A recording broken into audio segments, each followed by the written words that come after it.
Bom, pessoal, eu preparei esta gravação aqui pensando nos meus alunos do primeiro ano do curso de História. Isso não quer dizer que essa gravação, ela, de certo modo, ela não sirva para os outros alunos que foram meus alunos e que estão no segundo, no terceiro, no quarto ano,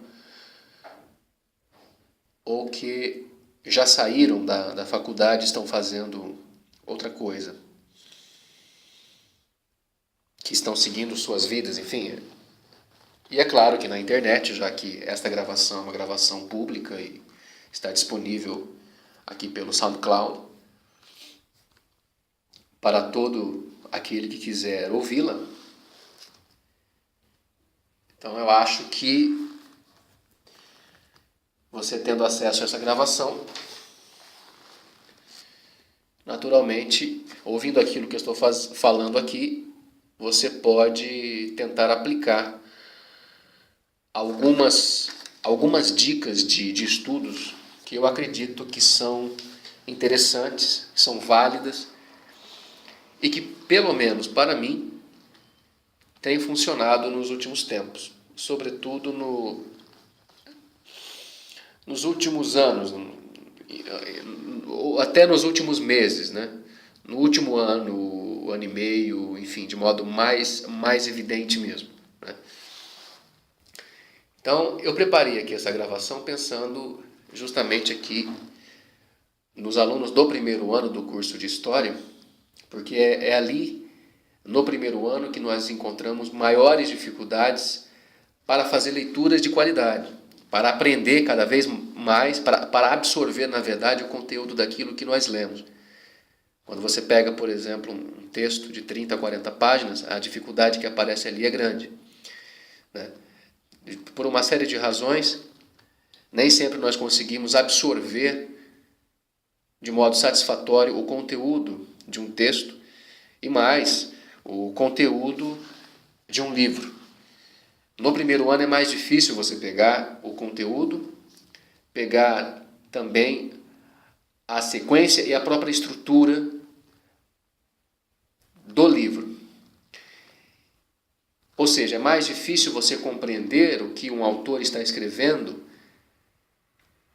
num texto, num capítulo de livro ou num livro, quando você entra na faculdade, quando você está no primeiro ano de História ainda. Então é pensando na dificuldade que alguns alunos têm, ainda têm, e de certo modo sempre terão, porque é normal, pensando na dificuldade que outros alunos tiveram e conversaram comigo a respeito dessa dificuldade, e pensando também na minha própria experiência de aluno de graduação, é que eu pensei então organizar aqui algumas notinhas para falar para vocês a respeito dessa dificuldade que nós encontramos no primeiro ano de História, especificamente no primeiro ano de História, quando nos deparamos com o material com o qual nós temos que lidar, ou seja, com os textos ou com propriamente os livros que são recomendados pelos professores. Aqui eu apresento algumas dicas de estudo e eu queria deixar aqui bem claro o seguinte: pelo fato de eu fazer essa gravação aqui, não significa que eu tenho todas as respostas para aqueles que têm dificuldades para fazer a leitura de um livro de história. E lembrando que meu foco aqui são livros de história, é algo bem específico, né? E está voltado justamente para aqueles que estão entrando no curso de História agora. Então, se você, por exemplo, já é um professor de História, se você já é graduado, tem especialização, ou além da especialização já tem um mestrado, ou um doutorado, um pós-doutorado, se é um pesquisador renomado, se você já tem uma certa formação, uma formação mais complexa, sofisticada, se você já consolidou a sua formação acadêmica, se isso já está bem cristalizado em você, se você de repente já ocupa até alguma posição até elevada na universidade que seja, então de repente essa gravação aqui não sirva, não atenda exatamente às suas necessidades. Seja você um professor, uma professora, se você já tem a sua formação, de repente você é mais velho do que eu, de repente você já leu, inclusive, muito mais do que eu, e tem o seu próprio método. E esse método que é seu funciona para você. Então eu não quero dizer aqui que eu estou na condição daquele que vai ensinar alguém, vai ensinar um outro professor de história ou de outra área das ciências humanas a ler livros de história. Não é esta a questão aqui, né? E se você é de outra área, está ouvindo essa gravação, se você é da filosofia, da área de letras, se você não faz parte, inclusive, do mundo acadêmico, mas tem uma certa cultura geral, né? Se você não faz parte da universidade, mas de repente é um jornalista, você estuda por conta própria, se você que está ouvindo essa gravação aqui, por exemplo, vamos supor que você seja um aluno do curso online do professor Olavo de Carvalho, o curso online de filosofia do Olavo, o COF. Você vai perceber aqui que a inspiração é o próprio Olavo de Carvalho e algumas dicas que ele mesmo oferece ao longo da sua obra em artigos, em livros e, sobretudo, em algumas das suas aulas, principalmente nas aulas do curso online de filosofia, né? Então, eu não estou aqui tentando dizer para você exatamente, olha, como você deve ler. Não, se você tem uma certa formação, talvez o conteúdo dessa mensagem aqui ele não seja adequado para você, né? Que isso fique bem claro. E que fique bem claro também que eu acho que a pessoa que talvez tenha a maior dificuldade para fazer leituras e compreendê-las, talvez seja este aqui mesmo que está falando, eu. E ao longo aqui dessa gravação, eu acho que vocês terão a oportunidade de perceber por quê. Eu vou falar um pouquinho a respeito de algumas experiências desastrosas de leitura que eu tive desde o início da minha formação, que foi uma formação bastante dispersa e precária. Então, se você faz parte da universidade, independentemente do curso ao qual você esteja ligado, se você faz parte da graduação, está no primeiro, no segundo, no terceiro, no quarto, no quinto ano, não importa. Não importa se você faz o curso de História, de Direito, Filosofia, Letras, Medicina, Engenharia, não importa, não sei. Não importa se você já é um profissional formado, se já atua na área, independentemente da área. Ou se você ou é um aluno do Olavo de Carvalho, ou é uma pessoa que tem interesse pela leitura, pela cultura geral e por buscar as matérias, os assuntos, a discutir as questões mais elevadas, e através disso, ou melhor, em função desse interesse, procura ler clássicos da literatura, da filosofia e da própria história. Então, se você de alguma maneira já tem alguma formação sólida, já cristalizada, então talvez aquilo que eu esteja dizendo aqui não seja muito adequado. Então não crie expectativas a respeito daquilo que eu estou dizendo aqui. Simplesmente quem está dizendo é um sujeito que tem e teve muitas dificuldades e ainda tem algumas dificuldades na leitura, e eu estou, na verdade, compartilhando algumas experiências com os meus alunos. Eu tenho o costume de falar nas minhas aulas a respeito de de técnicas de leitura, e eles mesmos sabem que grande parte do que seria o meu método mesmo de leitura, eu absorvi do professor Olavo de Carvalho. Então, O fato de eu estar fazendo essa gravação aqui se deve à própria obra e ao exemplo do Olavo de Carvalho. As dicas que ele ofereceu para todos nós, ou pelo menos para os seus alunos e ouvintes. Se você, por exemplo, procurar no YouTube, procurar lá escrever dicas de estudos, né? Olavo de Carvalho, você vai encontrar um vídeo de aproximadamente 7 minutos, no qual ele oferece ali algumas dicas de estudo para você, independentemente da sua área, né? Mas eu acho que se você faz um curso de História, se você, por exemplo, está entrando agora no curso de História, está no primeiro ano da faculdade, eu acho que é interessante conferir ali aqueles 7 minutinhos, porque são 7 minutos preciosos. 7 minutos que são, na verdade, um excerto, um pedaço do programa que ele mantinha, que é o True Speak, Sinceridade de Fato, que ele manteve entre 2006 e o início de 2013. Então, dicas preciosas estão ali, né? Se você não é aluno do professor Olavo, ali você tem assim o núcleo fundamental de dicas gerais a respeito de como ler livros, né? Livros em geral. Ele não está ali especificando como você faz para ler, por exemplo, livros de história. Ele também nem tinha tempo para fazer isso. Então, o que eu estou fazendo aqui, e que isso fique muito claro, né? Porque hoje em dia, em tempos de Facebook, né, eu acho que a gente tem que ter assim, muito cuidado com aquilo que a gente fala. A gente pode ser mal interpretado, mas enfim, eu acho que de má interpretação, de má leitura e de malícia, o mundo está cheio, sempre esteve, né? Sempre estará. Sim, no Facebook não é diferente. Então eu estou aqui simplesmente compartilhando algumas dificuldades, algumas experiências que eu tive no aprendizado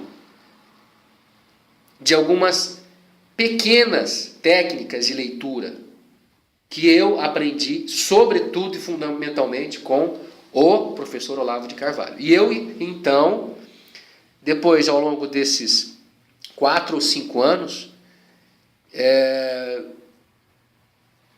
depois de tentar várias vezes aprimorar algumas dessas técnicas, eu então resolvi fazer essa pequena gravação bem modesta e, por favor, né, despretensiosa, para mostrar para os alunos do primeiro ano, para os meus próprios alunos, que são poucos atualmente, são 12 alunos, 11, na verdade são 11 alunos, de história, assim, em que medida certas dificuldades que eu encontrei na minha própria formação podem, assim, sendo apresentadas para eles, tal como eu vou apresentar aqui, podem servir para que eles mesmos olhem para o modo como eles estão fazendo as suas leituras e talvez a partir desse exemplo, do exemplo das dificuldades que o próprio professor teve e como ele procurou saná-las, então, de repente, procurar sanar as dificuldades deles mesmos. Então é a partir assim, de dicas que eu estou dando, a partir de algumas, assim, poucas experiências que eu vou oferecer aqui, que eu vou registrar aqui, da minha formação, que já anuncio aqui que foi realmente precária. Eu acho que isso, de repente, pode ter aqui algum caráter pedagógico, no sentido que pedagogia tem, né? Originalmente, pelo menos, tem, no sentido da educação mesmo, né? Então, eu vou mostrar aqui para você que é meu aluno, assim, algumas dificuldades que eu tive na minha formação, sobretudo no campo da leitura, as dificuldades que eu tive para ler textos de história e livros de história, e como eu procurei resolver esses problemas. Mas olha, não significa que eu consegui resolver todos os problemas. Porque toda vez que eu vou ler um livro de história, eu encontro, assim, sempre tem algum probleminha, alguma dificuldade. E também, nem todos os livros de história eles são iguais. Nem todos têm a mesma finalidade. E tudo vai depender também do seu interesse verdadeiro na leitura e o que você quer com a leitura, né? Então, dito isso, tendo eu falado aqui sobre a inspiração desta gravação que eu estou fazendo, que a inspiração é o próprio Olavo de Carvalho, né? Eu não pego todos os conselhos, todas as dicas que ele oferece, mas apenas algumas dicas que eu acho que são fundamentais e que cabem aqui nessa gravação, que cabem aqui nessa tentativa de mostrar para os meus alunos de história assim, como que você pode fazer para superar algumas dificuldades que são dificuldades fundamentais na hora de ler, na hora de entender, absorver o conteúdo e a estrutura de um texto, de um livro de história. E essas dicas do professor, assim, eu estou tentando aplicá-las à minha própria realidade. Eu não estou inventando nada, eu simplesmente estou tentando ver como isso se faz na prática. E na minha prática, diretamente, na minha leitura. Ok? Então, por isso que eu pensei aqui em oferecer essas dicas de estudo, assim, bem modestamente mesmo, para os alunos, né? Agora, como eu fiz a ressalva no começo, se você não faz parte da universidade, aliás, se você não faz parte da universidade, se você já tem uma certa formação cultural, tal, de repente isso não vai servir para você. De repente o modo como eu estou expondo aqui não te agrada, não serve para você, você acha que é exagerado em alguma coisa, falta em alguma coisa, você pode achar muito mais ou menos isso aqui, então de repente não sirva isso aqui mesmo para você, né? Não é afetação minha, de repente não serve mesmo. Eu acho que para os alunos provavelmente sirva, e é por isso que eu estou fazendo então. Então isso aqui é uma gravação realmente muito limitada, tem um objetivo bem específico. Mas na especificidade desse objetivo, eu acho que sendo aqui central esse objetivo, que é aprender a ler livros de história com um mínimo de capacidade, com aquele mínimo de possibilidade de apreensão, bom, isso aí, tendo isso aí, você consegue ir cada vez mais longe, e disso eu tenho certeza. Então, muito bem. Como eu falei, eu sou professor de história, eu já fiz algumas gravações aqui que foram editadas pelo nosso amigo Ricardo de Almeida. Essa aqui é a primeira gravação que eu faço sobre dicas de estudo. Eu não sei se eu farei outras gravações, né? Mas eu queria falar aqui sobre, assim, para você que é meu aluno,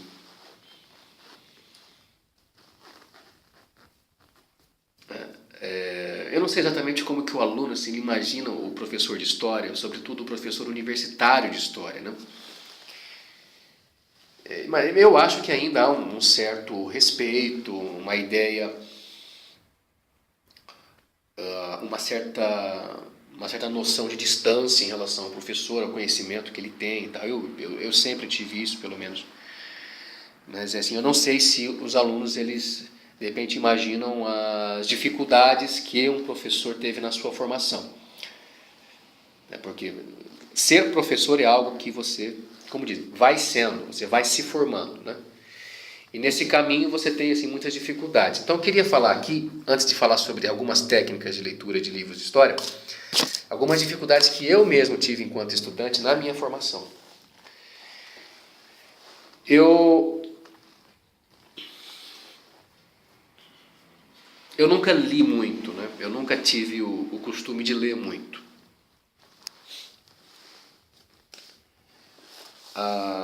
Eu não posso dizer para vocês que eu fui um mau aluno, principalmente no colegial, no ensino médio.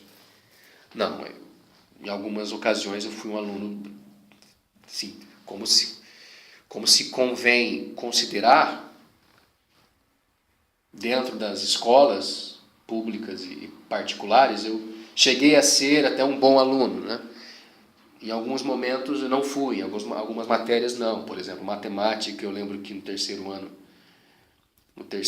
chamado terceirão, né? O terceiro ano do ensino médio, eu fiquei com uma média 6,5, alguma coisa assim.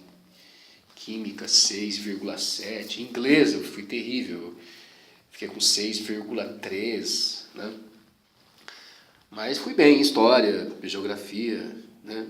E, sobretudo, educação física, né? Adorava futebol. Gostava muito de jogar futebol.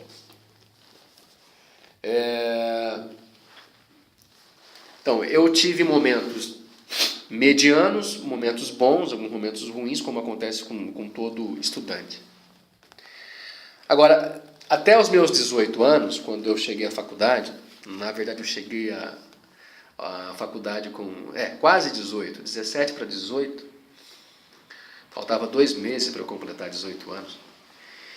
Eu não me lembro de ter pegado um livro, assim, por gosto, por interesse mesmo, ter lido esse livro, falar assim, vou ler esse livro, entendeu?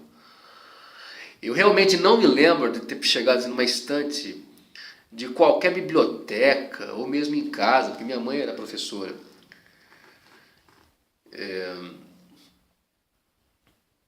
Tinha uma coleção de uma enciclopédia chamada Edipe, né? De vez em quando eu fuçava aquilo lá, pegava algumas referências, assim, gostava muito de ver, por exemplo, história de municípios paulistas, ou então história de cidades de qualquer outro estado do Brasil ou do mundo. Chegava até a decorar as distâncias entre uma cidade e outra, a área, a população, as características fundamentais daquela cidade, né? Quando, por exemplo, eu era molequinho, assim, minha mãe, sendo diretora de escola, ela acompanhava algumas excursões, né? O pessoal vai se apresentar, uma banda para se apresentar lá em, sei lá, Ourinhos, me levava junto. Vamos ver lá a fiação, lá o bicho da seda, a indústria da seda, na cidade de Bastos, né? Vamos lá. Tudo assim, cidade do interior de São Paulo, né? Eu ia lá. Ficava olhando assim na viagem, ficava em pé a viagem toda no ônibus, olhando assim as placas, né? Mostrando as cidades e as distâncias entre elas, né? 9 quilômetros, 11, 15, 20, 500, não sei quantos. Eu ficava observando ao longe se dava para ver alguma cidade, né? Os prédios, né? Para identificar. Se a viagem era à noite, por exemplo, eu ficava assim imaginando, bom, aquele monte de luz ali, que cidade deve ser? Olha, ali do lado tem outra, né? Aparece então. Então eu tinha esse gosto. Fazia uma outra planta de cidade, gostava de ver mapas, realmente gostava, né? E essas enciclopédias que eu tinha em casa, eu olhava muitas cidades e outras coisas. Enfim, tudo aquilo que você pode imaginar que um molecote, um moleque de sítio, assim, pode fuçar numa internet, numa enciclopédia. Mas assim, eu não tinha o costume de pegar um livro e ler, não. Eu realmente não me lembro de ter pegado algum livro e ter lido assim, de cabo a rabo, por gosto, por interesse mesmo, ter lido assim durante uma semana direto, ou ao longo de 2, 3 dias, que fosse livrinho assim de 50 páginas, eu realmente não me lembro disso. Dos meus 11 anos até os 17, que é quando eu passo aqui da quinta série até... Eu estudo da quinta série, antiga quinta série, até o terceiro ano do colegial, eu tive aquela experiência que todo mundo teve e todo mundo tem, né? E se você está me ouvindo, se você é estudante, tem aí entre os seus 14 e 17 anos, vamos supor que você esteja aí nessa fase, você tem que ler livros, né? Principalmente para o vestibular. Eu também tive que fazer isso aí. Então, quando eu entro na escola, eu tenho que ler livros. E a orientação é a orientação da professora. Então você vai na biblioteca e pega alguns livros. Dos 11 aos 13, 14, você pega livros assim que são infantis ou infanto-juvenis. E raramente eu pegava livros que fossem volumosos, que tivessem mais do que 150 ou 200 páginas. Eram livros menores, histórias curtas, histórias infantis ou infanto-juvenis mesmo. Não me lembro de muitas histórias, não me lembro assim, de muitas coisas, de muitas passagens. Eu não sabia assim, exatamente o o que buscar nos livros, eu tinha que ler porque tinha uma prova, uma ficha de leitura para você fazer depois a leitura, né, responder a umas 20, 30 questõezinhas que a professora passava, ela passava no quadro, você colocava no caderno à parte, que era o caderno da sua ficha de leitura, e você tinha lá que ler por ano, por exemplo, uns 8 livros, né, mais ou menos um livro por mês, e para cada livro lido você tinha que fazer uma ficha de leitura. Eu lembro, acho que a última pergunta era assim: faça um desenho sobre sobre alguma imagem, alguma passagem do livro que você lembra. Aí eu lembro que a professora pedia isso. Eu lembro que eu tive professoras eu tive professoras muito boas até a 8ª série, mesmo estudando numa escola pública, numa cidade muito pequena do interior paulista, uma cidade assim, realmente muito pequena, tinha apenas uma escola, mas eu tive professoras assim, muito boas e rigorosas. E quando eu chego, por exemplo, na 5ª série, eu já comecei a ler bastante. Eu não tinha antes o costume de ler praticamente nada, a não ser, eventualmente, um ou outro livrinho assim, mas só passagens, né? Alguns parágrafos, uma ou outra página, ou de livros didáticos, alguma coisa de biologia, outra de geografia, de história, alguma coisa de, sei lá.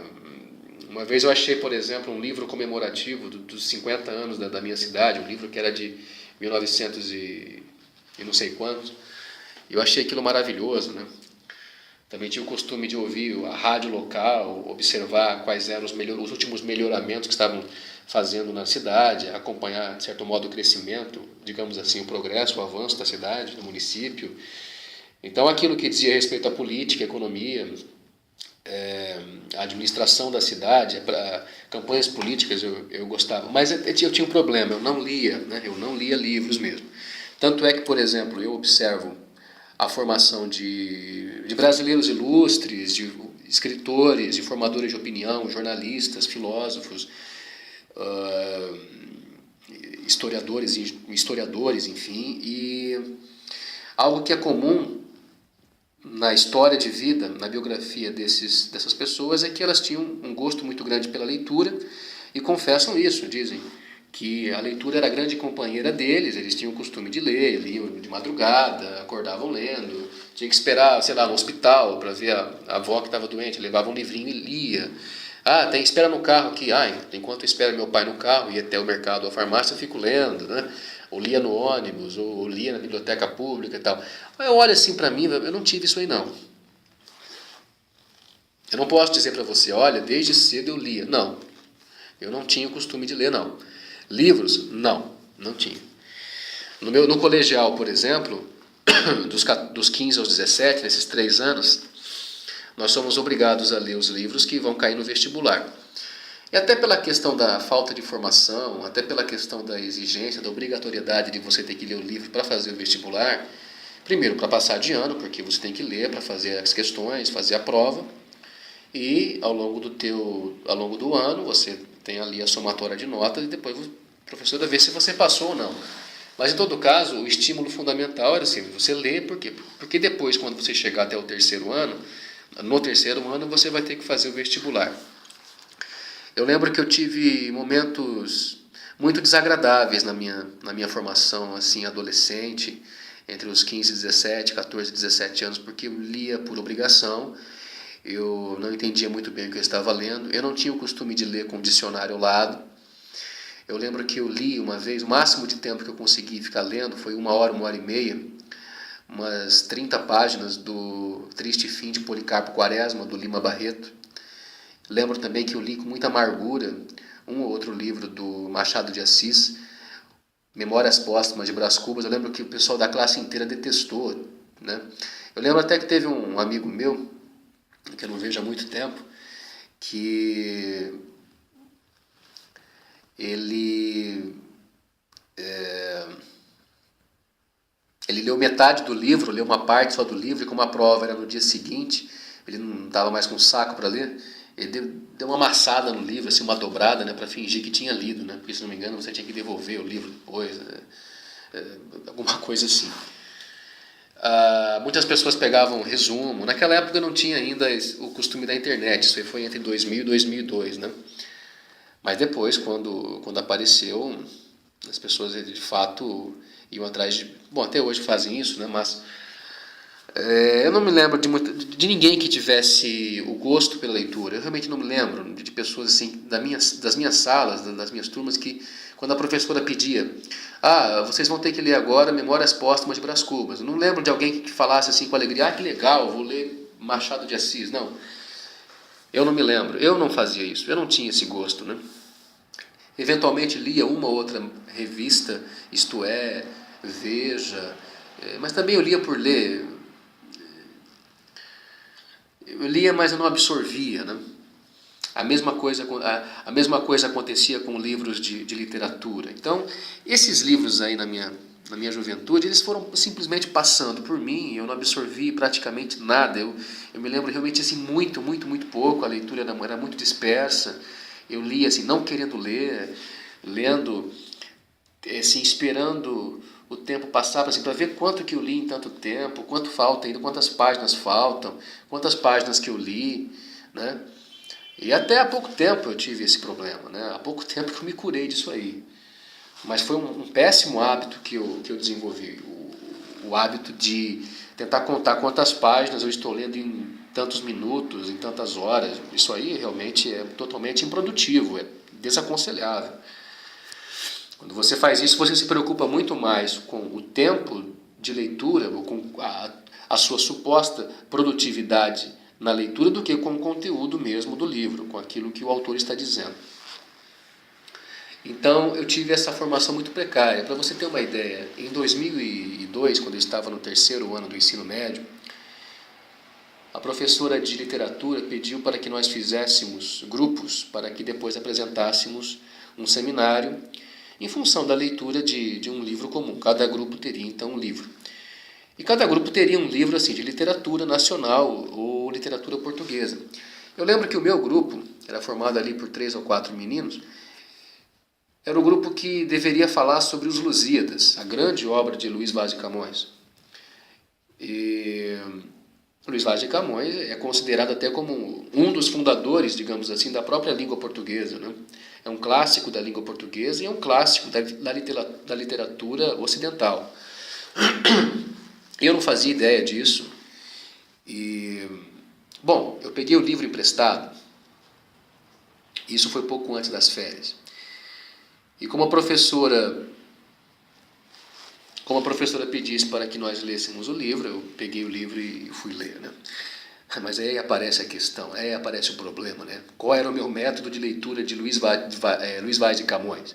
Qual era o meu método, qual era a minha técnica de leitura de Camões, né? Dos Lusíadas, né? A maior obra da língua portuguesa, talvez. Simplesmente eu estava lá no sítio, eu morava no sítio, pegava uma cadeira e ia lá no meio do pomar, perto de um cafezal e tal, um pouco longe de casa, onde tivesse sombra. Sentava na cadeira e começava a ler. A edição que eu peguei, eu me lembro que é a edição da Biblioteca do Exército de 1980 e alguma coisa.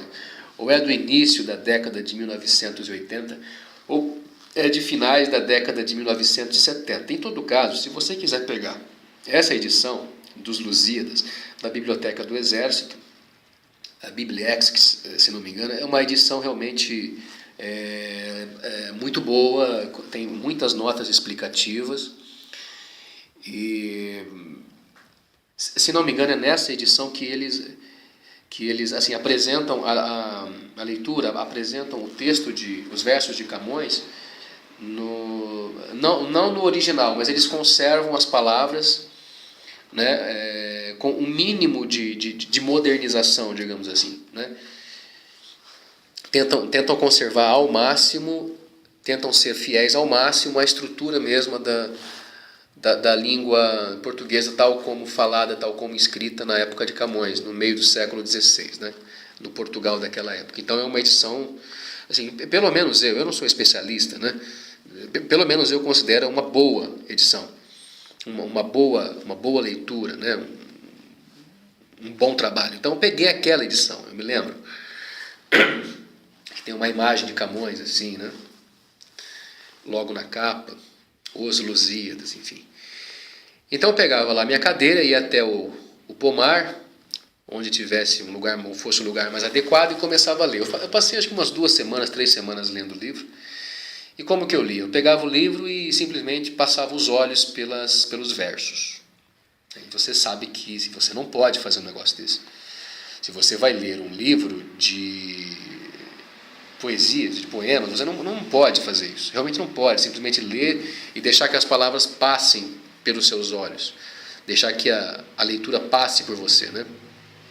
Eu li aquilo simplesmente com uma vontade muito grande de terminar a leitura, e aquilo, como eu não entendia, era uma linguagem muito rebuscada para mim, eu não entendia, não usava dicionário. Assim, eu me aproveitava das notas explicativas que acompanhavam a própria sequência do texto. Então, se eu tinha alguma dúvida em algum verso, eu procurava depois ali embaixo, naquele conjunto de notas que os autores eles apresentavam. Então, não me lembro de ter recorrido muitas vezes ao dicionário, não. Outro péssimo hábito que eu tinha. Lia com rapidez, lia os Lusíadas com uma velocidade com a qual você não deve ler a poesia, pensando logo em terminar a leitura e pensando no seminário que eu tinha que fazer. Eu pensava, caramba, tem que terminar isso aqui logo, para depois falar alguma coisa lá na frente com o meu grupo. Eu não fazia ideia do que eu ia falar. Realmente não fazia ideia. E eu sempre fui muito tímido, então a minha timidez, o medo do que os outros iam falar, aumentava ainda mais o problema. Eu sei que eu li aquele livro, não sei exatamente em quanto tempo, eu sei que foi nas férias. Eu sei que voltando para a aula, depois das férias, eu não apresentei seminário nenhum, o grupo não apresentou nem nada, não teve nenhum grupo que apresentou. Eu acho que a professora acabou até se esquecendo de que ela mesma havia conversado com a gente a respeito dos seminários. Ela deve ter esquecido, por alguma razão que eu desconheço, ela deve ter esquecido que marcou os seminários. Então eu não sei o que se passou durante aquelas 2 ou 3 semanas do mês de julho, né, de 2002. Quando então eu me vi com a obrigação, a incumbência de falar sobre os Lusíadas junto com 3, 4 amigos. Quando eu cheguei na aula e falei para um dos colegas que faziam parte do grupo, né, que eu havia lido os Lusíadas, não sei se ele que me perguntou, se eu puxei assunto,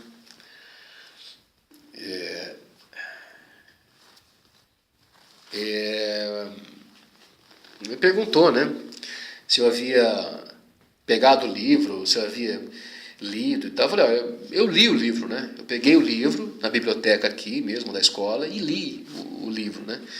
Aí ele perguntou para mim, mas você leu o livro inteiro? Aí eu respondi, eu li, né? Ele falou para mim, nossa, você é louco, né? Você é louco. Leu o livro inteiro? Claro, eram quase 650 páginas, eu acho que essa era a quantidade de páginas. Até então tinha sido o maior livro que eu havia lido, os Lusíadas, né? E deveria ser mesmo incomum para um rapaz de 16, 17 anos ler os Lusíadas naquele momento ali, né? Um rapaz de 17 anos vai ler os Lusíadas nas férias de julho, né? No 3º ano, não sei, ele pode ler até um outro autor da língua portuguesa, mas vai ler os Lusíadas, né? É uma coisa realmente estranha, né? Mas assim, era realmente espantoso. Mas eu não falo que eu tive mérito em ler. Na verdade, eu li porque eu tinha que ler. Eu li por obrigação. Eu li porque eu tinha que fazer um seminário. Porque, do contrário, dificilmente eu me disporia a ir até a biblioteca da escola e pedir emprestado aquele livro do maior escritor da língua portuguesa, ou um dos maiores. Eu realmente não faria isso se não fosse a professora pedir. Exigir, na verdade.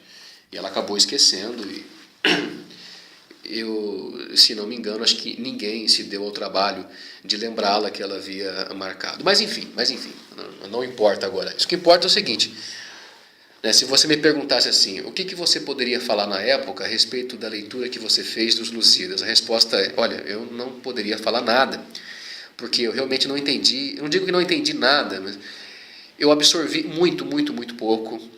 Eu não absorvi assim nem 1%, nem 0,5% da obra. A obra simplesmente passou por mim.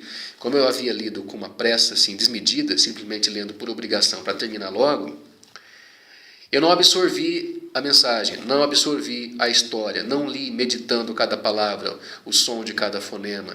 Não imaginei como poderia ser Luís Vaz de Camões, lá em 1570, falando lá em Portugal, como ele falava na época, como os portugueses falavam na época. Eu não contava os fonemas dos versos, eu não me preocupava com a métrica, com a sonoridade, com o equilíbrio, a coesão, com a coerência, com o sistema organizado pelo próprio poeta. Eu não me preocupava nem com a beleza, nem com a forma, nem com as sugestões das mensagens, porque cada palavra ela é colocada porque tem uma certa função, ela tem uma necessidade de ser colocada ali, né? Cada acento, cada cedilha é colocada no seu lugar, no seu devido lugar. Por quê? Porque aquele é o devido lugar daquela palavra, daquele termo. Então, um poeta de verdade, um escritor de verdade, usa cada palavra com o máximo de consciência.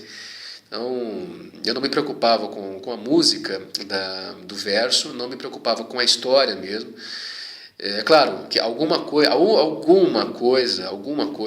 fica, mas não é nem um milésimo da parte da obra e do que a obra poderia me oferecer.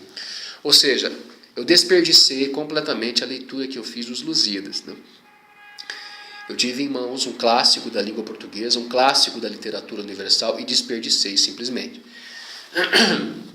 Assim como havia desperdiçado já até aquela altura, com 17 anos, alguns, não muitos, assim, vamos supor assim, meia dúzia, 10, 12 livros da literatura brasileira e até portuguesa. Eu devo ter lido Eurico Presbítero, pelo menos eu li até metade, li Iracema, não, Iracema não li não, hein?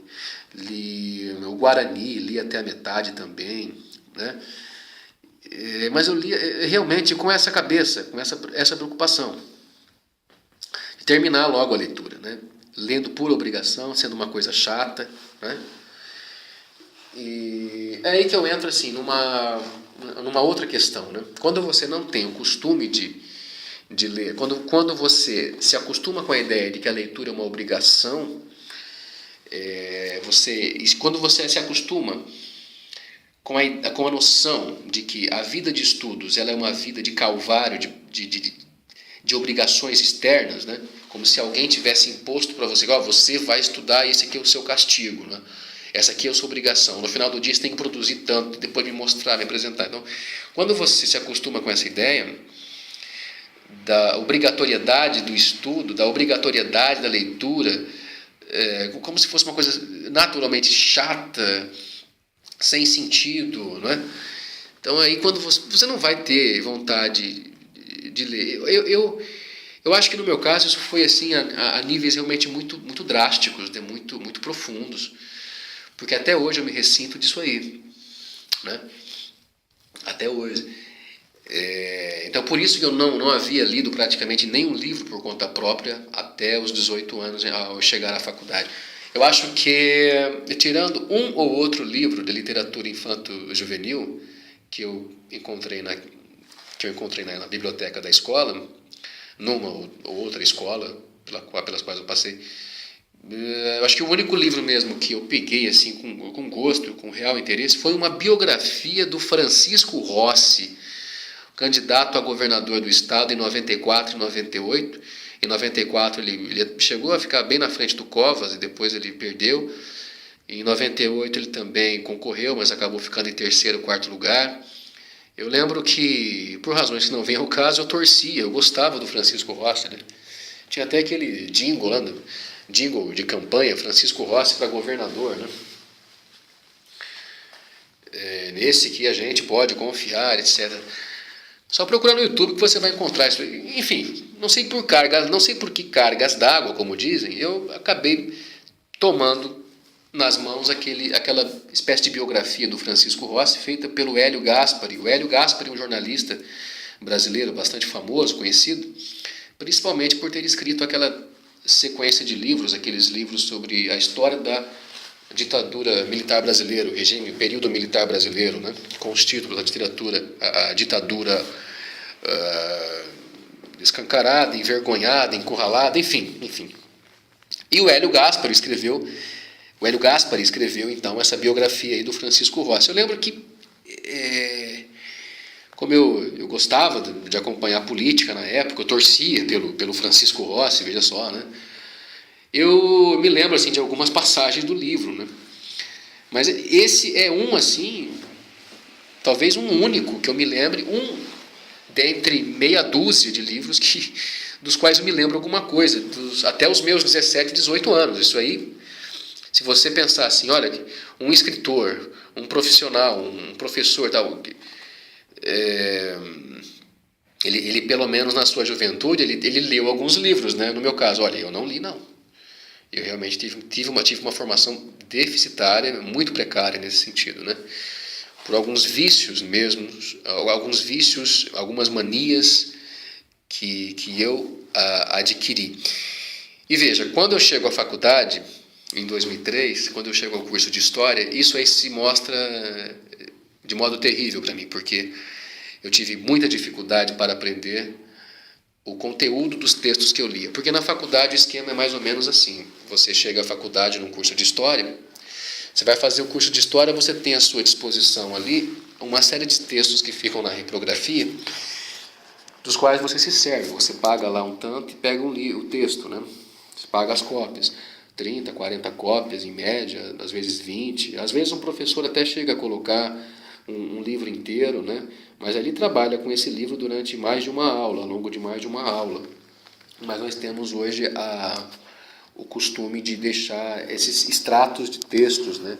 Esses extratos de livros na reprografia. Então você tem ali capítulos de livros, introdução ou a conclusão, ou a introdução e a conclusão, né? E fica então aqui para o aluno a sugestão, dada às vezes pelo professor ou não, né? O professor nem sempre ele comenta a respeito disso, né? É mais ou menos assim, o aluno que vai atrás, quando ele quer, quando ele acha que ele tem que ir, né? Ele que fica mesmo aqui a cargo do aluno, ir até a biblioteca, e na biblioteca, fazendo a sua carteirinha, tendo acesso fazendo parte do registro, tendo seu cadastro lá, poder então entrar, passar pela catraca, procurar os livros que lhe interessam e ficar uma semana ou 10 dias com o livro, podendo renová-lo por 2, 3, não sei quantas vezes, né, caso ele necessite. Então, as bibliotecas de algumas universidades estaduais, elas realmente são boas. Você pode dizer assim, que faltam alguns títulos, realmente faltam, mas alguns títulos, até que são considerados clássicos, essenciais, eles estão lá. Se você faz um curso de História, você terá acesso a alguns livros. Não a todos, a uns ou outros realmente vão faltar, mas outros não. Você realmente tem acesso ali a livros da maior relevância até, né? Livros realmente clássicos. Então é ao aluno que fica então reservada a tarefa de procurar na biblioteca os livros dos quais ele precisa. Se ele não quer, por exemplo, pegar um texto na reprografia, no xerox, se ele ao invés de ler metade do livro, ele quer pegar logo o livro inteiro e ler, ou ele compra ou ele pega emprestado. Se ele tiver então a sorte de encontrar aquele livro especificamente na biblioteca, bom, então tudo bem. Então ele pega e lê. Mas dificilmente acontece isso, né? Porque infelizmente nós sabemos que os alunos, em geral, os alunos brasileiros não leem muito. E em História, onde se considera, em cujo curso se considera que os alunos geralmente leem mais do que os outros, a média de leitura também não é tão grande assim, na verdade é pequena, né? E eu pude constatar isso aí, e eu também passei por isso. Então, a dificuldade de não ter uma formação literária básica, não digo nem histórica, porque é fundamental você ler a literatura, nem que seja a literatura do seu próprio país. Não estou dizendo aqui que você tenha que ler obrigatoriamente aqui dos 11 aos 17 ou 18 anos, né, Hamlet, né, Otelo, Rei Lear, né, no original em inglês, tem que ler Dante Alighieri, né, tem que ler aqui Alessandro Manzoni, que tem que ler aqui, sei lá, Aristóteles em grego, Cícero em latim, não é nada disso. Mas é recomendável que você leia alguns autores altamente representativos da literatura do seu próprio país. Então, por esse percurso aí, eu não passei de modo muito precário. A verdade é essa. E os resultados ruins apareceram na graduação. Não que eu fosse um mau aluno, não fui, realmente não fui. Não fui porque eu sempre fazia um esforço muito grande para tentar compreender o livro, né? O livro ou o texto, geralmente o texto. E era nesse esforço muito grande, no qual às vezes eu concentrava várias e várias horas, é que eu conseguia tirar alguma coisa daquele texto E às vezes numa segunda ou até numa terceira leitura eu exprimia aquilo e com toda a minha limitação, com toda a minha assim, falta de recursos vocabulários, eu conseguia entender algo da essência daquele texto. Né? Eu digo para os alunos, olha, além de livros de história, procurem ler livros de literatura, né? Até para que você aprenda a escrever e a falar. Né? Quando você tem esse complemento da leitura literária, você consegue então fazer inclusive provas muito melhores, com muito mais facilidade. Então, a dificuldade que eu tive foi assim, em saber fazer as leituras da maneira mais eficiente. Eu lembro que o primeiro texto que eu li, foi um texto de medieval, eu tive que ler acho que 2 ou 3 vezes, porque da primeira vez eu realmente não entendi, as informações para mim ficavam muito dispersas, eu não conseguia ficar muito tempo lendo e conforme eu insistia, mais chato ficava. Então, algo que eu fazia também, que era um péssimo hábito, era pegar uma caneta. No começo das leituras eu fazia isso, eu lia com caneta, né? Só depois de alguns meses é que eu fui utilizar o lápis. Então sempre use lápis. Caneta, não. Eu lia um parágrafo e tinha a impressão de que metade do parágrafo era importante. Então eu riscava o parágrafo inteiro, eu grifava o parágrafo, ou inteiro ou metade. Passava para o próximo parágrafo, aí riscava mais um tanto. O outro parágrafo, mais um tanto. Outro parágrafo, grifava o parágrafo inteiro. Então, aí eu fui criando um hábito que eu acho muito ruim, de você tentar destacar tudo, achando que tudo é importante, de que você tem que lembrar de tudo e tal. Mas não é essa a questão. A questão não é a quantidade de linhas que você grifa. A questão é assim, se você conseguiu apreender o máximo de conhecimentos na sua memória, não através do grifo. O grifo é um lembrete, é um ponto de partida para você lembrar uma estrutura maior, que às vezes é a estrutura do próprio livro de história. Né? Então, assim, a dificuldade que eu tinha era de saber selecionar o que era realmente mais importante. E, mais uma vez, na leitura daqueles livros, daqueles textos, tanto faz livro ou texto, né? A leitura de história, então não tem problema. Mais uma vez aparecia aquela dificuldade, aquele vício, né, que eu tive na juventude, que era de contar quantas páginas eu havia lido e quantas páginas faltavam para terminar e tal.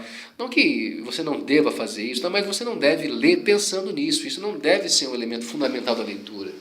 Você tem que ler realmente tentando entender, tem que estar 100% ali, 100% atento e 100% interessado naquele assunto. Então, eu cheguei a ler 3 vezes o mesmo texto, e na segunda vez, na terceira vez, assim, parecia que eu não entendia mais, parecia que eu entendia o mesmo tanto, parecia que era a mesma quantidade de informações que eu havia... A quantidade de informações que eu havia adquirido parecia que ela não mudava, que era a mesma quantidade sempre, que não saía dali. É como se você estivesse encalhado, né? Numa estrada aí cheia de lama, não adianta. Chega lá o trator para puxar, você patina e você não sai do lugar. Até o trator que te puxa também acaba fundindo o motor, né? Atolando também. Então a impressão era essa, você fica ali patinando no texto. É claro que, com o tempo, forçosamente, você adquire uma certa capacidade de seleção na leitura de textos de história e de livros de história. Isso aconteceu comigo e aconteceu com vários amigos meus também. E veja, essas dificuldades que eu tive na graduação são as mesmas dificuldades que outros colegas também tiveram. Eu convivi com muitos deles, estudei com muitos deles. Né? Então, são dificuldades comuns que todos nós tivemos. Talvez eu, de repente, não sei, né?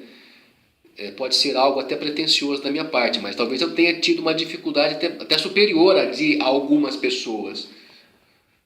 E talvez por ter um pouco mais de consciência da profundidade do nível dessa dificuldade hoje, é que eu estou hoje compartilhando com esses alunos de história que são os meus alunos. especialmente os do primeiro ano, não é? Então, mas muita gente tinha problemas. Tanto é que existe o posto de monitor de história e monitor de outras matérias, porque aquilo que o aluno não consegue assimilar por ele mesmo, nem com a ajuda do professor, ele vai procurar no monitor. Então, nós procurávamos monitoria, né? Eu não procurava muito não, mas enfim, os monitores em dias de prova, 2, 3 dias antes da prova, eles ficavam assim, com uma quantidade muito grande de alunos com os quais lidar, para tentar oferecer minimamente ou basicamente aquelas informações que os alunos não haviam pegado do texto e da explicação do professor. Isso no curso de História, né?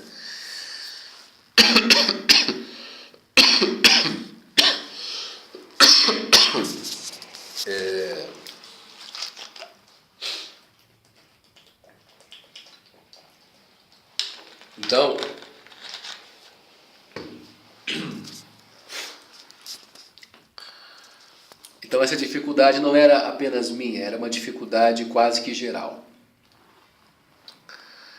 E por isso que pouco antes das provas, o desespero ele era geral, ou quase geral, né? Ninguém sabia o que poderia acontecer na prova. Ninguém assim poderia imaginar o que o professor iria cobrar, etc. É claro que alguma noção a gente tinha, mas o medo de ir mal, a dificuldade de assimilar o conteúdo dos textos era tão grande. E o próprio sentimento de incapacidade, né, que você sente quando você está no primeiro ano de história, você acha, nossa, o professor ele sabe tudo, sei lá, o professor ele tem toda a segurança do mundo, ele sabe tudo na matéria dele, né? É uma enciclopédia, né? Imagina quanto que ele já leu, né? Para falar aqui durante 2 horas e meia, 3 horas para a gente, né? Então o aluno, ele, de certo modo, ele pensa, eu não sei muita coisa, eu não sei quase nada, então na hora da prova serei avaliado aqui por um professor, por uma outra pessoa que tem muito, mas muito mais conhecimento do que eu. Então existe esse receio, esse certo pé atrás em relação à cobrança do professor, ao critério que o professor pode utilizar, até pela própria figura, até pelo próprio símbolo que é o professor, né? Até pelo que o professor representa. Eu mesmo, quando estava, até durante a graduação, eu pensava assim, nossa, ser professor é algo realmente sagrado.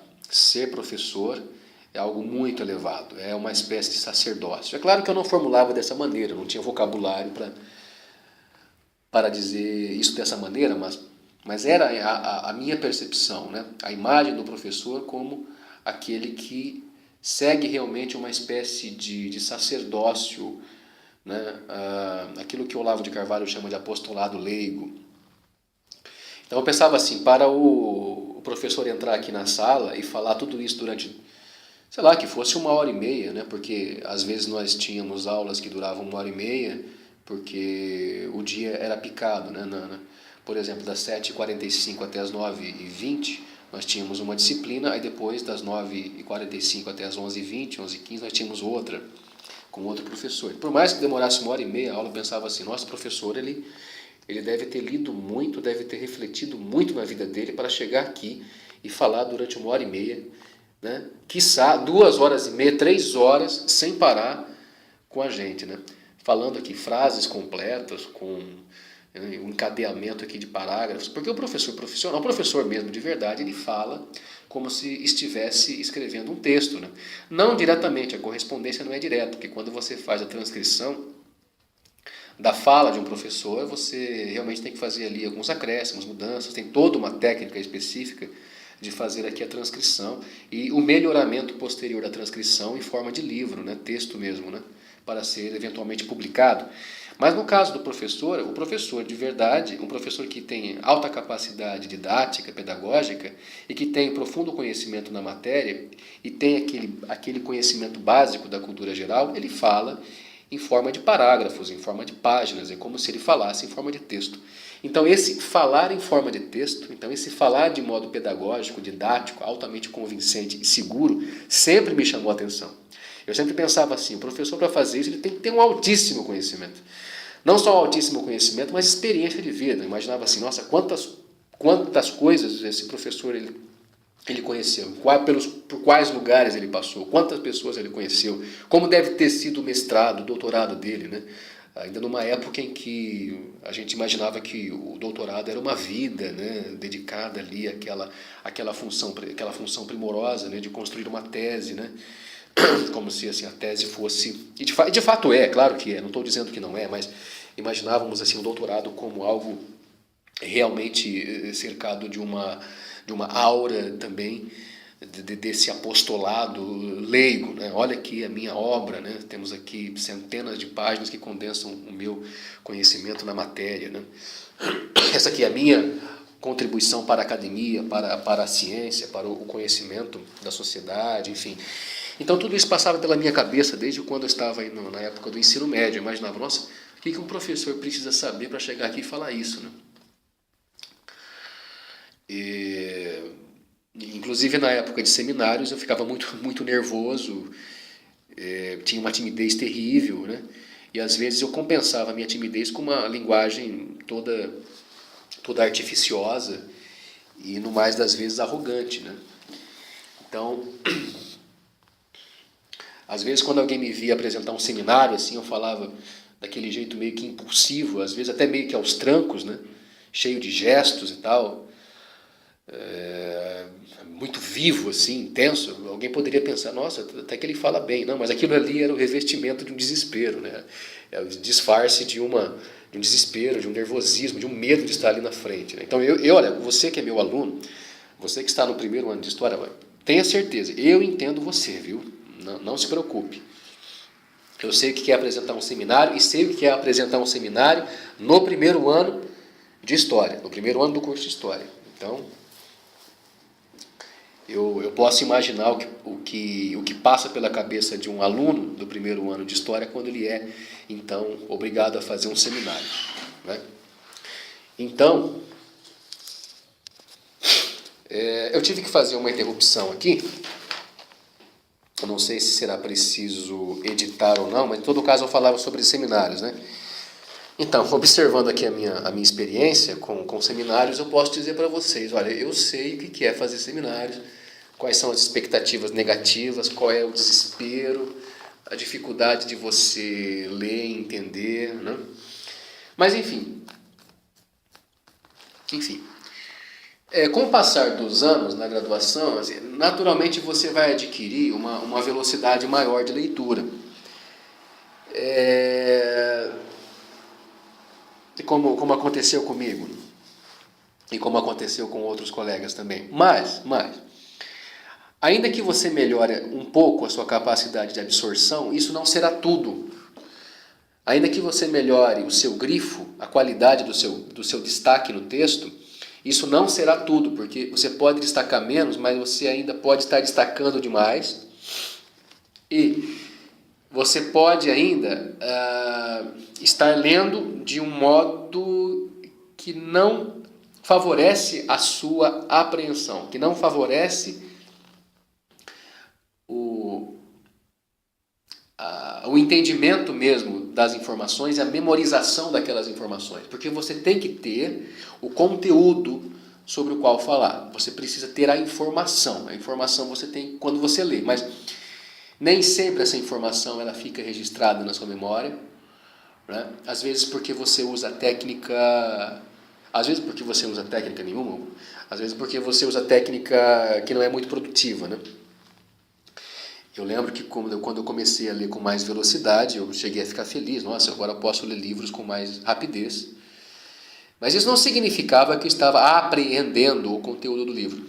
Digo para vocês, em mais de uma vez eu cheguei ao final de um livro e depois de fechá-lo eu não conseguia falar um parágrafo sobre o livro. Não conseguia. Olha, Luiz Fernando, me diga aqui sobre o que você leu. Eu poderia falar, bom, o que eu vou falar, né? Então... eu ficava sem ter o que dizer. eu teria que pensar muito, né? Então o esforço que eu tive que fazer assim, foi muito grande, inclusive para ir bem nas provas. Claro que eu fui melhorando com as notas, né? Não eram notas assim excepcionais, tive notas até muito boas, mas não era nada excepcional, enfim.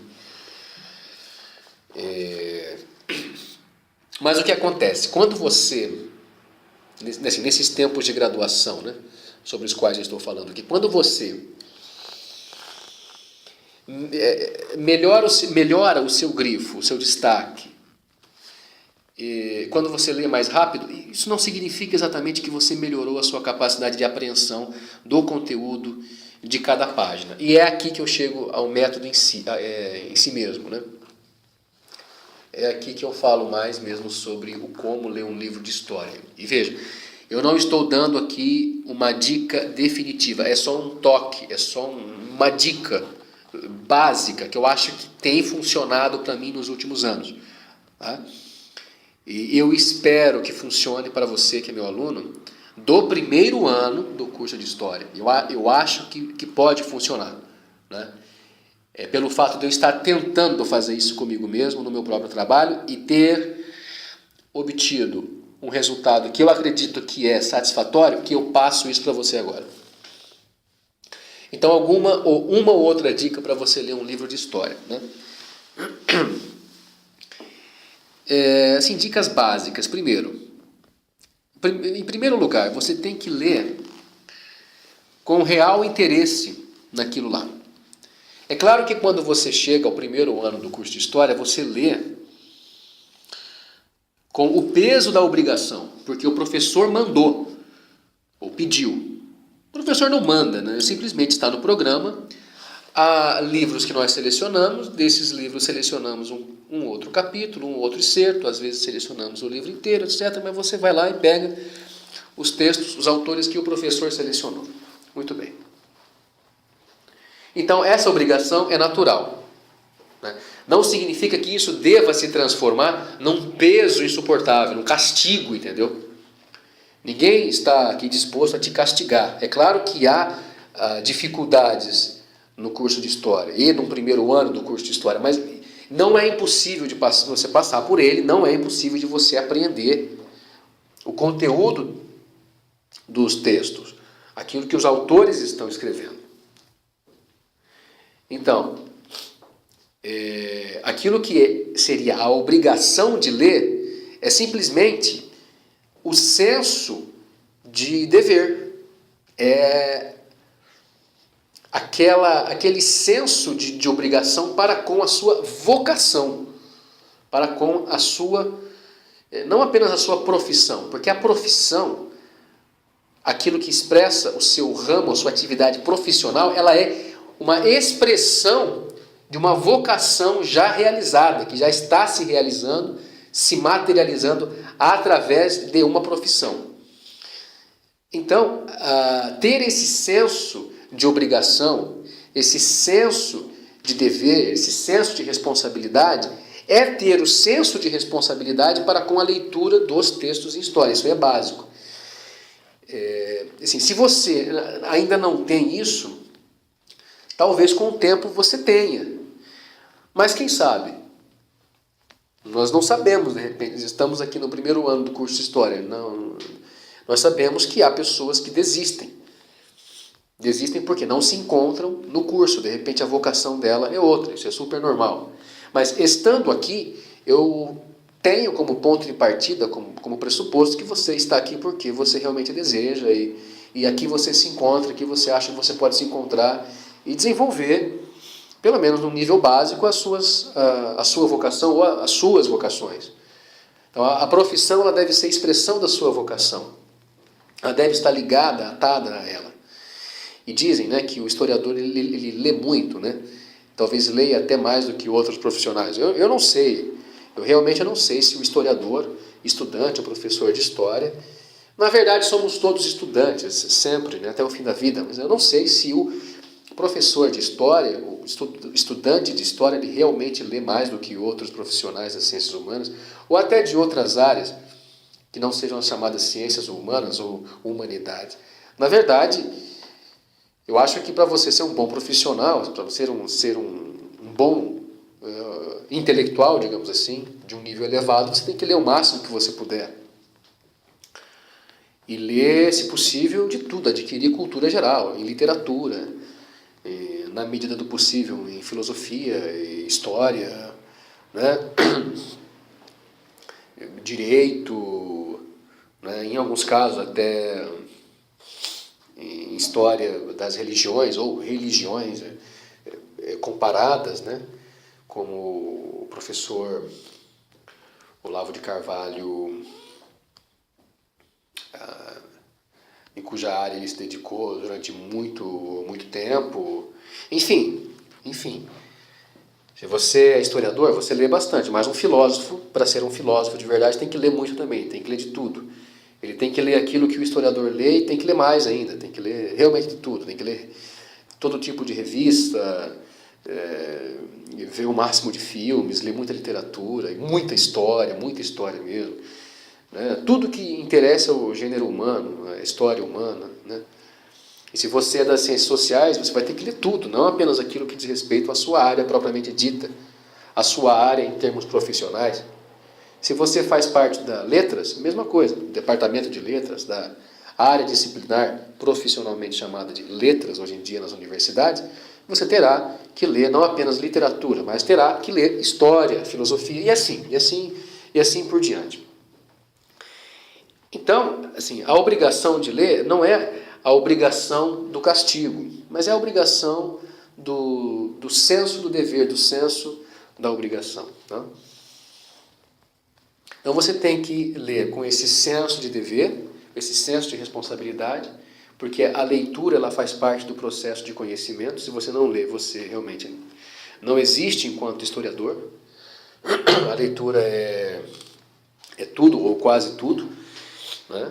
Nós lemos livros de história, biografias, autobiografias, filosofia, literatura, tudo que diga, fontes, né? Documentos de época, tudo que diga respeito à história humana e tudo que diga respeito ao conhecimento humano. É sempre recomendável que o historiador leia, ele adquira o máximo de formação geral. Não é? Então veja, isso aí realmente é uma necessidade, mas não no sentido imperioso do castigo, né? da obrigação no sentido negativo. Realmente não é isso aí. Um outro aspecto, ler com o máximo de atenção. E para você ler com atenção, você precisa estar totalmente ali. Né? Primeiro, escolha um lugar tranquilo para você ler. Dizem, por exemplo, que as mulheres elas têm uma capacidade de concentração que funciona através de meios diferentes do homem, né? Que as mulheres elas conseguem fazer várias coisas ao mesmo tempo, mas eu não sei se isso realmente funciona no caso da leitura de textos de história, de livros de história, né? Eu realmente tenho aqui minhas dúvidas. Não vou falar sobre isso, mas eu não sei se isso se aplica a esse caso aqui específico. Em todo caso, procure um ambiente tranquilo, em silêncio, e dedique pelo menos alguns minutos do seu dia para fazer a leitura, nem que seja aqui meia hora por dia. Você vê que ao longo de alguns meses ou até anos vai se mostrar realmente produtivo e edificante na sua carreira, na sua formação, não é? E leia com real interesse, leia realmente com interesse. Eu acho que uma dica que eu posso dar aqui, como eu falei no começo, essa gravação aqui é inspirada por algumas dicas que o próprio professor Olavo de Carvalho nos dá em seus cursos e escritos. Não leia por uma obrigação externa, né? Realmente se afaste desse tipo de obrigação e procure estar 100% dedicado àquela leitura. Procure não se dispersar, né? Procure fazer com que aquela leitura ela se relacione com conhecimentos anteriores que você tem e que ela faça parte, digamos assim, de um histórico de leituras que você tem, um histórico de conhecimentos que você tem. Porque todo mundo tem uma pequena biblioteca que fica dentro dele mesmo, dela mesma, né? Cada um tem a sua biblioteca interior. Então, tentar fazer com que a leitura de um livro de história faça parte dessa sua biblioteca interior e que cada livro vá acrescentando cada vez mais conhecimentos a essa biblioteca interior. Um outro elemento fundamental, e agora uma dica assim, mais específica, leia devagar, não leia um livro de história se você ainda não tem familiaridade com alguns temas ou com a leitura mesmo do livro de história. Se você não tem esse costume de fazer leituras, que seja aqui em língua portuguesa mesmo, não procure ler rápido, você vai perder muitas informações. Você vai fazer uma leitura mutilada, isso não funciona. Isso só vai obrigá-la a fazer uma releitura mais lenta alguns dias depois, quando você tiver que fazer uma prova. E como eu tenho conhecimento de causa nisso, a maioria dos alunos estuda faltando 2 dias para a prova, às vezes 1 dia antes da prova, às vezes estuda no dia da prova. Então, procure evitar isso aí. Por isso que, às vezes, 15, 20 minutinhos por dia de leitura acabam servindo muito, na verdade, para a sua formação. Não apenas para você fazer uma boa prova de história, mas para você realmente adquirir aquele conhecimento interior, aquela sua biblioteca mesmo interior, sobre a qual eu falei, né? E sobre a qual aqui o próprio professor Olavo o diz, né? Então, leia devagar. Sempre use um dicionário. Se você está lendo em português, estou tomando como referência aqui a leitura em língua portuguesa. Eventualmente, num curso de história, nós usamos algum outro texto em espanhol, né? Obviamente você terá que utilizar o espanhol. Utilizamos o espanhol porque é uma língua mais acessível também, porque há muitas traduções de livros bons em espanhol, sejam traduções do francês, do alemão, do inglês, do italiano para o espanhol. São boas traduções, né, de livros realmente importantes que fazem parte do programa das disciplinas, sobretudo de antiga e de medieval. Então muitos professores fazem uso do espanhol. Os alunos geralmente reclamam, mas com o tempo eles se acostumam, né? Pela questão da proximidade e do acesso a essas obras traduzidas em espanhol, é que nós as utilizamos. Então sempre use o dicionário. No caso do dicionário da língua portuguesa, use os dicionários maiores. Procure juntar um dinheirinho aí em qualquer sebo. Você vai gastar aí R$30, R$40 no máximo, num bom dicionário, né? Circule cada palavra que você não souber.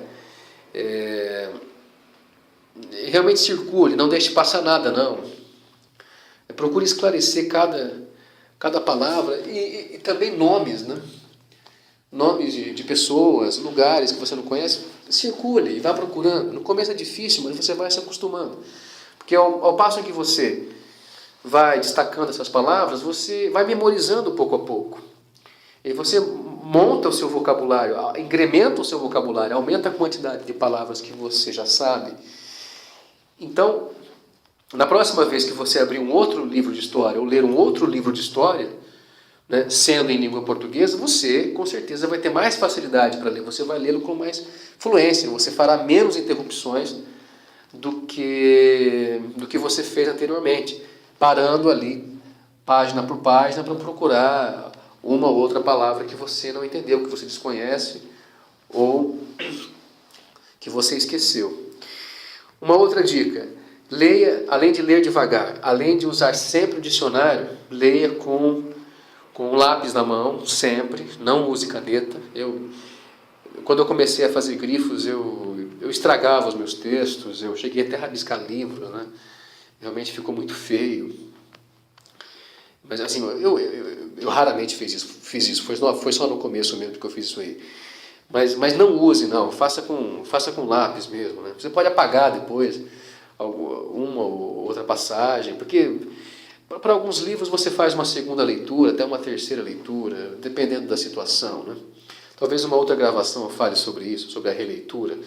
Mas em todo caso, use um lápis. Além disso, Além de ler devagar, usar dicionário, um bom dicionário da língua portuguesa, além de ler com lápis, leia sem se preocupar com o tempo que você vai gastar na leitura daquela página, sem se preocupar com as páginas que faltam para você terminar a leitura, porque isso chega um momento em que se torna angustiante. Aí você não vai se concentrar no conteúdo da mensagem do autor, no conteúdo do texto ou do livro, e vai se preocupar muito mais com o tempo que falta. Quando você terminar a leitura, você vai falar, graças a Deus, terminei, ufa, né? Meu Deus do céu, terminei essa leitura, li essas 40 páginas aqui, ao longo de 3 horas, sei lá, 2 horas e meia, 4 horas, entre idas e vindas, né? Mas aí, você acabou, o que você celebra? O que você aprendeu ou o tempo, ou o fato de ter terminado? O que você vai celebrar mais? O fato de ter terminado, de ter virado a última página e ter encerrado a leitura definitivamente daquele texto ou daquele livro? Ou você vai celebrar o fato de ter realmente assimilado aquele livro? Realmente assimilado as informações que o autor passou. Quando você está muito mais preocupado ou preocupada com o fim da leitura, porque você quer acabar logo, porque vai ter prova, então porque aquilo é uma obrigação, você fica dividido entre aprender e terminar. Entre aprender o conteúdo e terminar logo aquilo num certo tempo. E o pior é quando você faz a contagem do tempo que falta, de quanto tempo você está levando para cada página, de quantas páginas você leu por hora. Quando você não prioriza uma coisa, você fica dividido entre realmente aprender e terminar logo esse negócio. Então evite isso aí. E isso aqui é definitivo, isso aqui é fundamental. Depois que você terminou de ler a página, explique o conteúdo daquela página para você mesmo e com as suas próprias palavras. Vamos supor que você gastou, que seja 5 minutos numa página, que seja 10 minutos numa página. Primeiro leia aquela página, não importa o tempo que você gaste, não importa quantos minutos você vai levar ali. Depois de você terminar de lê-la, antes de virar a página, conte para você mesmo e com as suas próprias palavras aquilo que você entendeu daquela página. Porque cada página é uma parte do livro, é uma parte que constitui o livro. E uma página bem assimilada significa o quê? Significa que você assimilou aquilo, você contou aquilo com as suas próprias palavras, e quando você conta com as suas próprias palavras, você aprende. Você coloca para fora, então aí você está se educando.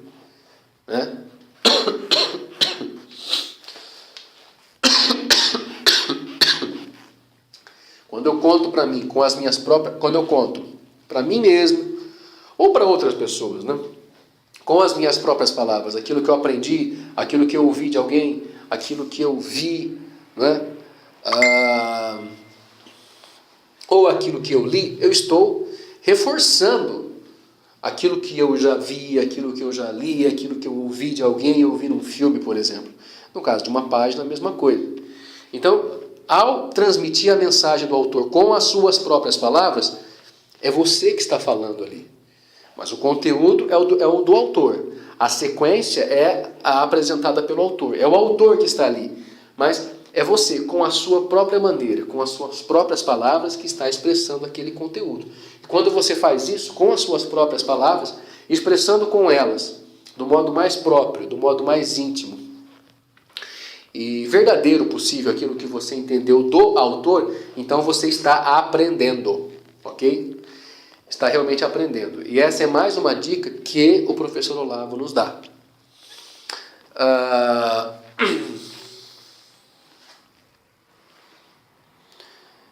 Aí você faz isso, uma página, 2, 3, 4. No começo, essa é a parte mais difícil, você ler a página e memorizá-la. Mas não é memorizá-la no sentido de decorar.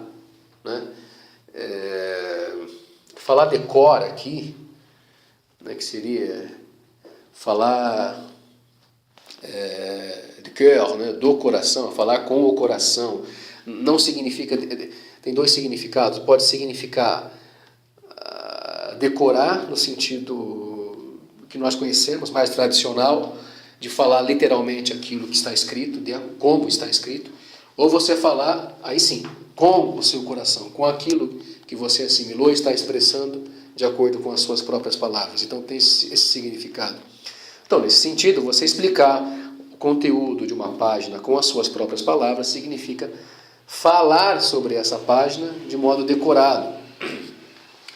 E se você estiver fazendo isso com real interesse, eu quero realmente entender o que está escrito aqui. Então você vai aprender. E mais, você vai potencializar a sua capacidade mnemônica. Se você tiver real interesse naquilo, se você realmente quiser entender o que o autor está apresentando para você, se você realmente quiser entender o que o autor está dizendo, então você vai aprender. E aprendendo dessa maneira, usando essa técnica, você não apenas assimila as informações do autor, mas você as assimila com riqueza de detalhes. E fazendo isso, você aumenta, inclusive, a sua capacidade de memória. Seus arquivos vão ficando cada vez mais cheios, né? E vão aumentando em quantidade também. Então você passa a ter cada vez mais conteúdo. E quando, vamos supor que você tenha um livro aqui de 300 páginas para ler.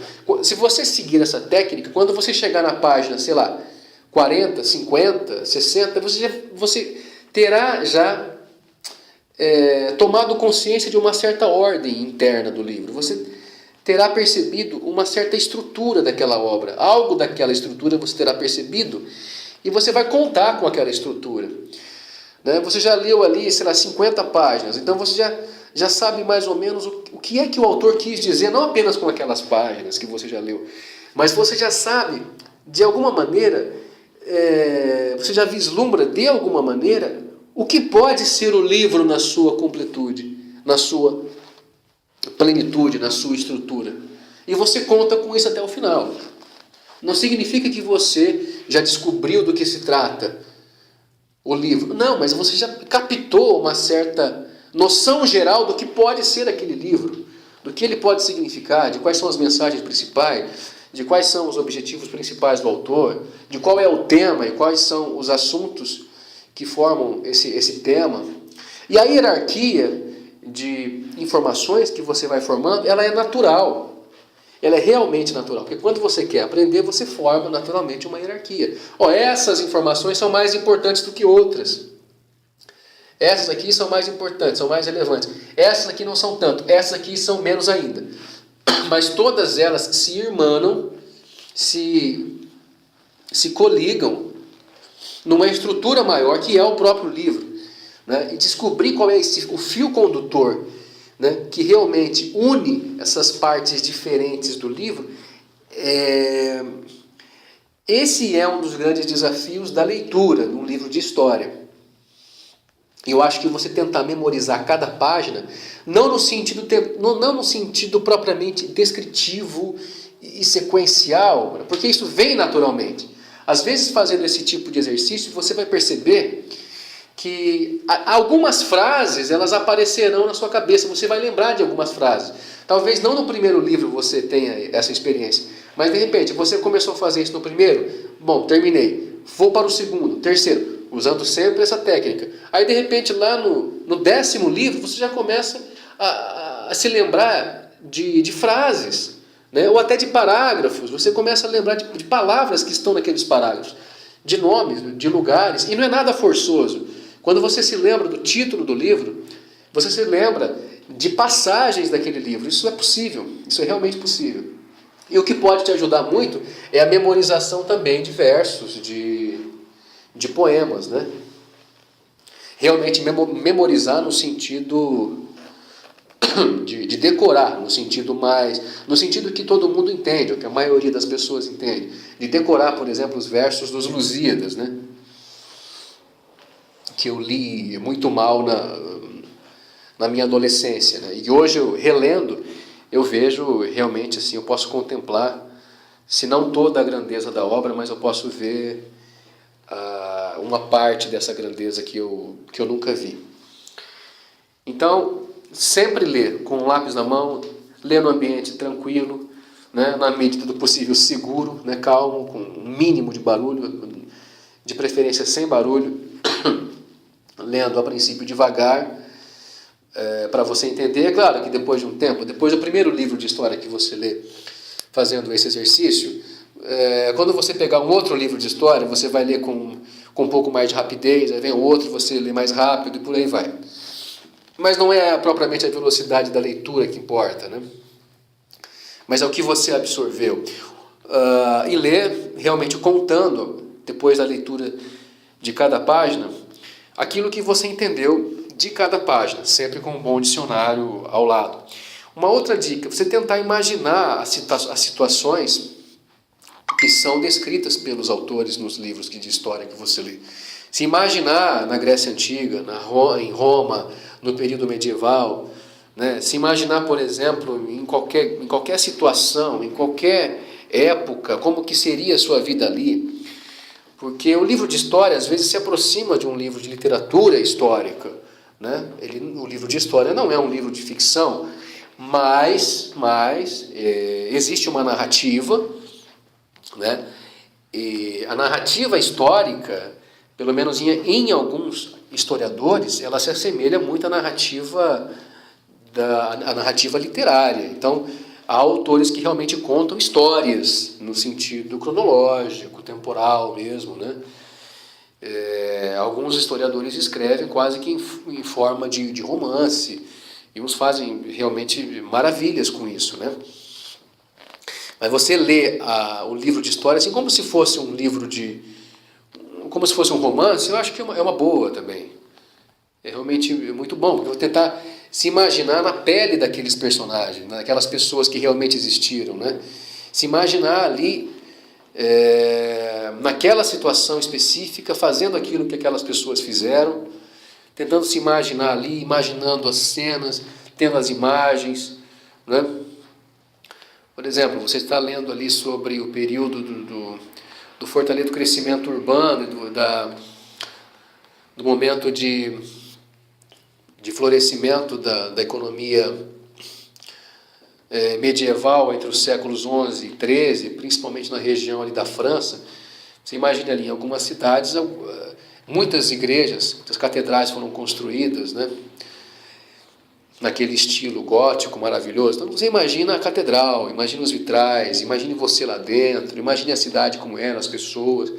Tente imaginar assim, a imagem, tente se reportar àquela época realmente, tente viver a vida de cada grupo social, de cada pessoa, né? Político, intelectual, pedagogo, filósofo, camponês, lavrador, fazendeiro, camponês pobre, mediano, rico, senhor de terras, escravo, né? Guerreiro, sacerdote, soldado, mercadores. Então tente imaginar a situação, tente imaginar que você está lá, né? Então acho que... bom, essas são algumas dicas, né? Essas dicas, olha, mais uma vez, não foram inventadas por mim, eu não as criei, eu apenas estou repassando aqui de modo que eu acho bastante modesto, de repente até precário também, né? Para os meus alunos.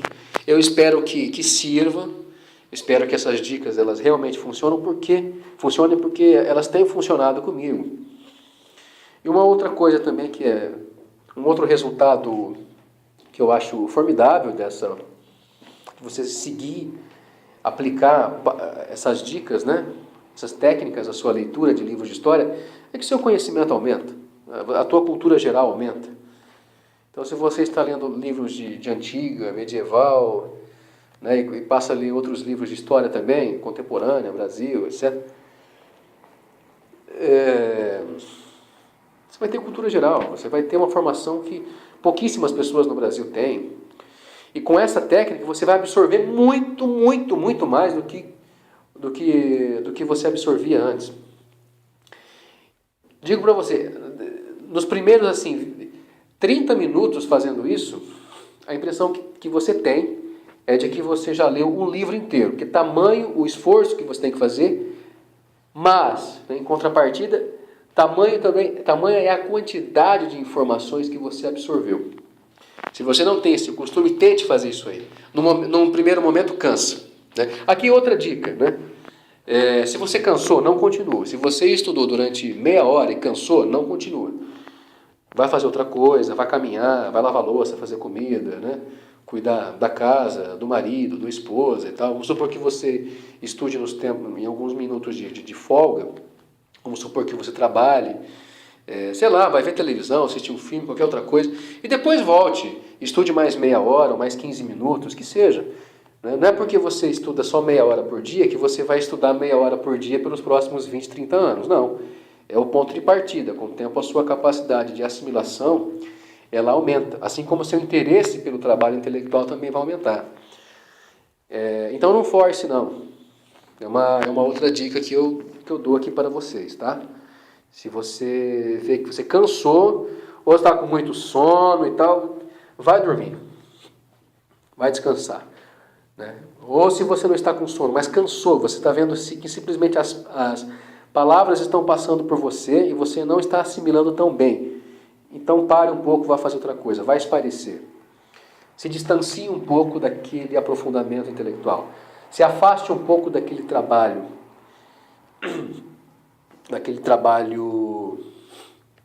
de apreensão de conteúdos, né?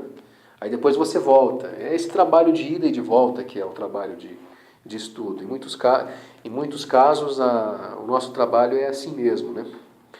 Isso vale para textos de história e para livros de história.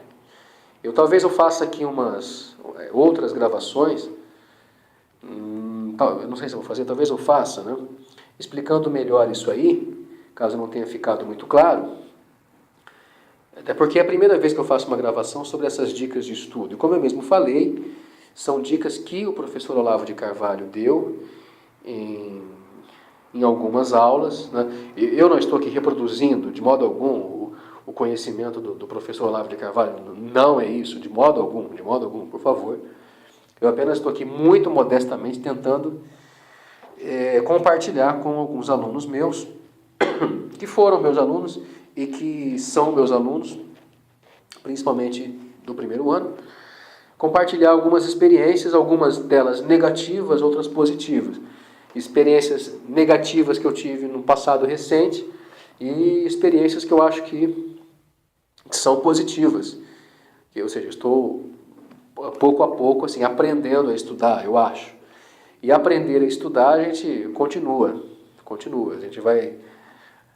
Assim, nós somos estudantes pelo resto da vida. Você nunca pode dizer assim, eu fiz uma faculdade, agora eu parei e agora eu já sei tudo o que eu preciso na minha área.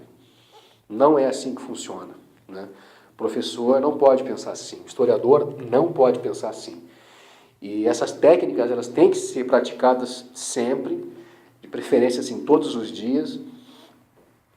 E são técnicas preciosíssimas e oferecidas assim, de modo tão gentil pelo professor Olavo. Eu aqui simplesmente estou tentando mostrar para os meus alunos o que eu mesmo estou tentando fazer com uma ou outra dica que o professor ofereceu e como que eu, no meu próprio métier, no meu próprio trabalho,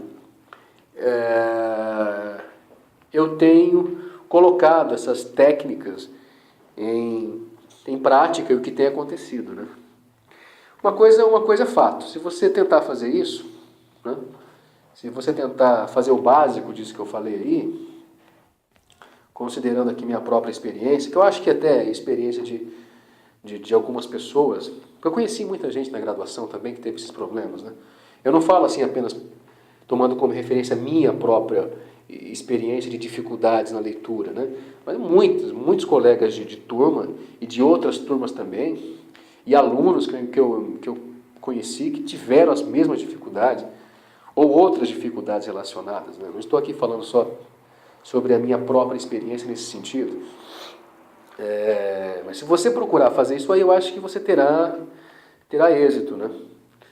Realmente isso aí funciona, realmente funciona. Tá bom? Então deixa eu ver aqui, eu tinha preparado aqui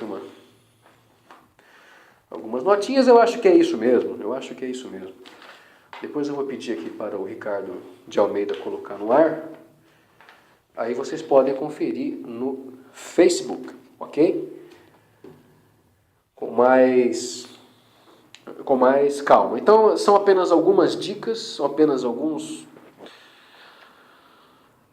dicas mesmo de estudos voltados especificamente para a leitura de livros de história. É claro que eu não falei tudo sobre o assunto, seria possível falar muito mais a respeito, entrar em detalhes e dar outras dicas fundamentais, outras que são complementares, mas acho que para começar, eu acho que essas dicas aqui sobre as quais eu falei, elas já ajudam bastante.